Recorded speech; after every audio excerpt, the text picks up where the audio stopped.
नमस्कार दोस्तों, मैं अंकुर उपाध्याय स्वागत करता हूं आप सभी का एक बार फिर से अपनी नई वीडियो में। दोस्तों, अभी तक का रिजल्ट सीजन अगर आप उठा के देखें तो उसमें तीन चीज़ें मिली हमें। एक, एग्रोकेमिकल स्टॉक्स अच्छे नंबर पेश कर रहे हैं। दूसरा, एफएमसीजी से भी ज़्यादातर कंपनियां अच्छे नंबर पेश कर रही हैं। और तीसरा, इंश्योरेंस सेक्टर अच्छे नंबर पेश कर रहा है। एक और अगर आप अतिरिक्त चीज पूछें तो आईटी ने निराश किया है, और आईटी की निराशा का वजह अमेरिका है। अमेरिका में अभी तक क्लियरिटी दिख नहीं रही है, ना ही आईटी को, ना ही अमेरिका की गवर्नमेंट को, और ना ही दुनिया को। और आईटी स्टॉक्स के जो वैल्यूएशंस हैं वो ऐसे हैं कि मतलब किसी को भी अपनी तरफ आकर्षक कर सकते हैं, अट्रैक्ट कर सकते हैं। दोस्तों, चर्चा करने का सबसे बड़ा विषय अगर देखा जाए इस समय तो वो आईटी सेक्टर ही हो सकता है, अगर आप एक इन्वेस्टर हैं तो, और एक लंबी अवधि के इन्वेस्टर हैं तो। एक लंबी अवधि का इन्वेस्टर क्या डिमांड मांगता है? एक डिमांड करता है वो कि एक ऐसी कंपनी मिले मुझे जिसका फ्यूचर हो, वैल्यूएशन सस्ते हो, और मतलब अगर ब्लू चिप मिल जाए तो बहुत अच्छी बात है, मतलब कि टेस्टेड कंपनी मिल जाए कि हाँ भाई इसने सारे उठापटक देखी हुई हैं, और कोई नहीं है तो उसमें कहीं से कुछ कन्विक्शन मिलेगी, है कंपनी टिकने की दम है इसमें लंबी अवधि के लिए। यहां पे तो आपको टाइम टेस्टेड ब्लू चिप कंपनियां मिल रही हैं। टीसीएस, इन्फोसिस, कोफोर्ज, परसिस्टेंट, टेक महिंद्रा, एचसीएल टेक, यानी मिड से लेकर लार्ज कैप आपको सारी कंपनियां एक मतलब बहुत ही अट्रैक्टिव वैल्यूएशंस पे मिल रही हैं। बहुत ही अट्रैक्टिव तो नहीं कहूंगा, बट अट्रैक्टिव कहूंगा। बहुत ही अट्रैक्टिव क्या होता है? डिस्काउंट नहीं है अभी रीजनेबल से थोड़ा सस्ता है। डिस्काउंट तो यहां से और 10% टूट गए तो फिर तो वो लालच दे देगा, मतलब ऐसा होगा कि आंख बंद करके लेने वाला भाव। लेकिन दूसरी तरफ अभी क्लियरिटी ही नहीं है अमेरिका को लेकर, जिसकी वजह से दिक्कत चल रही है। बट अगर आप एक लंबी यानी कि 3, 5, 10 साल वाले निवेशक हो तो ये समय इन स्टॉक्स को एक्यूमुलेट करने का है। और अगर आपने निवेश किया हुआ है और अगर आप 2-2.5 साल से कम का व्यू रखते हो तो फिर टेंशन है, अगर ज्यादा रखते हो तो टेंशन नहीं है। अब वापस से लौटता हूं उन्हीं 3 सेक्टर्स पे जो अच्छा कर रहे हैं। क्या यहां से और अच्छा कर सकते हैं, ये सवाल होना चाहिए। अभी तो अच्छा कर रहे हैं, प्राइस भी अच्छा हो गया है, यहां से और अच्छा कर सकते हैं क्या? मुझे लगता है अगर आप नोटिस करें एफएमसीजी, तो ये बीते कोविड के बाद नहीं चला यार। 4-5 साल से कुछ नहीं करा। क्या करा है हिंदुस्तान यूनिलीवर में? कोविड में 2600 रुपए का हाई लगाया था इसने, मुझे अच्छे से याद है, 2650 का। आज तक देख लो वहीं कहीं पड़ा है, कुछ भी नहीं करा। ऊपर में 2800, नीचे में 2200, यही चलता रहता है। नेस्ले की बात करें तो उसने भी कुछ खास रिटर्न नहीं दिए अपने इन्वेस्टर्स को बना के। ब्रिटानिया ने थोड़ा बहुत जरूर दे दिया है। तो एफएमसीजी कुछ खास नहीं करके गया। मेरिको के भी अभी आप देखें 2020 से लेकर अभी तक के तो कोई खास रिटर्न नहीं है। 500 का पहले ही आगे लग चुका था, अब 700 आ गया, तो कोई बड़ी बात थोड़ी है।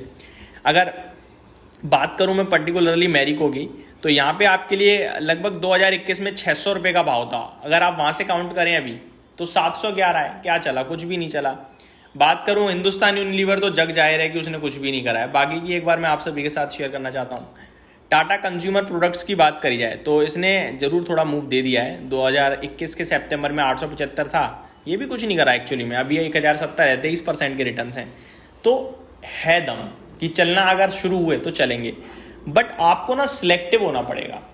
नतीजे जहां दमदार हैं और आगे ग्रोथ है वहीं जाओ। टाटा कंज्यूमर ने तो ऐसा कुछ नहीं करा कि दमदार नतीजे या दमदार आउटलुक, तो मेरे हिसाब से ऊपर से 80 के पी पे तो मजा नहीं है। लेकिन हिंदुस्तान यूनिलीवर ने ऐसा किया, नंबर अच्छे पेश करे और आगे के लिए भी आपके लिए पॉजिटिविटी दी है, तो मेरे को लगता है यहाँ पे आप ध्यान दे सकते हैं। वहीं दूसरी तरफ देखा जाए तो नेस्ले की बात करें, यहाँ पे कुछ खास नहीं था। लेकिन अगर वैल्यूएशन टर्म्स की बात करी जाए तो नेस्ले आपके लिए 70 के पी पे तो कुछ खास सस्ता भी नहीं है। तो सिलेक्टिव होना जरूरी है मेरे हिसाब से। एफएमसीजी तो वही है, आपको नॉमिनल से रिटर्न्स देने की दम रखता है, इससे ज़्यादा नहीं दिख रहा मुझे लग रहा है। अभी भी उसे दूर रहे तो ज़्यादा अच्छा है। बट अगर मैं बात करूं एग्रोकेमिकल की, तो यहाँ काफ़ी स्कोप दिखता है भाई साहब। आपने नोटिस किया शारदा क्रॉपकॉम कैसे भागा, बहुत तेज भागा। यूपीएल के नंबर्स आए थे, इसके नंबर्स में मज़ा नहीं आया, 665 रुपये पे आ गया गिरकर। लेकिन मेरा मानना है 50 के पी पे खराब नहीं है यूपीएल। 665 है, 630 के करीब इसे दोबारा खरीदना शुरू करें अगले क्वार्टर या अगले से अगले क्वार्टर, ये भी अच्छा करेगा, ऐसा मेरा मानना है। ठीक है, तो ये कुछ स्टॉक्स हैं जहां पे आप डेफिनेटली ध्यान दे सकते हैं अच्छे नंबर्स के बाद। आरती के इंडस्ट्रीज ने टोटली निराश कर दिया, उसे अवॉइड कर दें। एसआरएफ इसने नंबर्स ठीक पेश करे थे, यहाँ पे आप जरूर ध्यान रख सकते हैं मुझे लगता है। तो ये कुछ स्टॉक्स हैं। वहीं इंश्योरेंस सेक्टर की बात करी जाए तो यहाँ स्कोप ज़्यादा दिख रहा है। लाइक आपके लिए अभी गो डिजिट के नंबर आए, नंबर बढ़िया थे इसके, और स्टॉक के प्राइस की बात करें ये भी चला, और चलने के बाद कुछ करेक्शन भी देखने को मिली है, दोबारा 365 पे आ गया है। इसमें कोई करेक्शन आती है लगभग 320 330 या फिर उससे भी नीचे, तो फिर वो मौके देगा, क्योंकि अभी 73 के पीई पे सस्ता मिलेगा तो अच्छा रहेगा। SBI लाइफ इंश्योरेंस ये एक अच्छा स्टॉक लगता है मेरे को लंबी अवधि के लिए अगर आप देख रहे हैं तो। स्टार हेल्थ, इस पे काफ़ी इन्वेस्टर्स का भरोसा है, बड़े बड़े इंस्टीट्यूशंस का, लेकिन ये कर नहीं रहा। अभी रिसेंटली 420-22 रुपये पे तो LIC ने इस स्टॉक में अच्छे खासा स्टेक उठाया है। बट रिजल्ट्स की बात करें तो नंबर्स इस बार भी इसके कुछ ज़्यादा तोड़फोड़ नहीं थे, बेकार से थे, लेकिन स्टॉक नहीं गिर रहा है अब।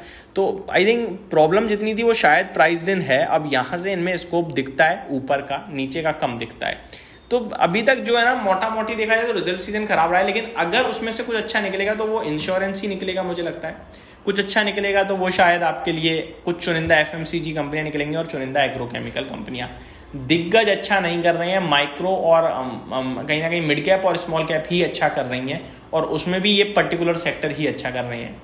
बाकी अभी आप 3 महीने 6 महीने वाले निवेशकों तो आई थिंक आपके लिए कुछ भी नहीं है बाजार में, उठा पटक चलती रहेगी, स्टॉक ऊपर जाएगा नीचे आ जाएगा वापस, यही है जो मैं आपके साथ शेयर करना चाहता था। उम्मीद करता हूँ डिटेल्स पसंद आई होंगी। Thank you so much for watching this video. Have a great day guys.